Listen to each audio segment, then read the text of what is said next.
কিরে শাকচুন্নি, তুই ভালো আছিস তো? অনেকদিন তোর সাথে দেখা হয় না। তা কেমন আছিস? এত বর্ষা হলে কি আর আমি ভালো থাকতে পারি? আমি তো এখনো ঠিক মতো খেতে পাই না। কেউ তো এই রাস্তাতে আসে না। বৃষ্টির সময় সব তো বাড়ির মধ্যে ঢুকে আসে। আমিও ঠিক মতো থাকার জায়গা পাই না। কিভাবে ভালো থাকি বল?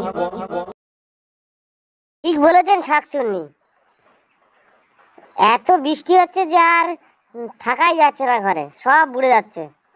এত বৃষ্টি কি আর ভালো লাগে বলো? আমি শুনলাম নাকি এবারে খুব বর্ষা হবে, সব পথঘাট বুড়ে যাবে। কিভাবে থাকবো সেই চিন্তা করছি এখন। উপরওয়ালা নিশ্চয়ই কোনো ব্যবস্থা করবে। তুমি এখন বাড়ি যাও, না হলে এক্ষুনি বৃষ্টি নামবে। আমি আমার জায়গায় যাই।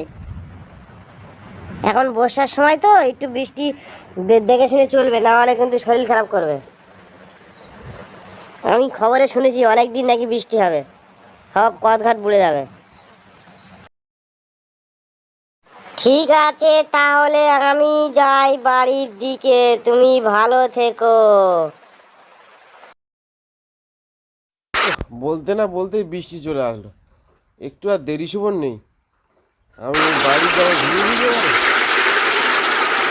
কিছু করার নেই, কি আর করবো, দেখি বাড়ির দিকে যাই।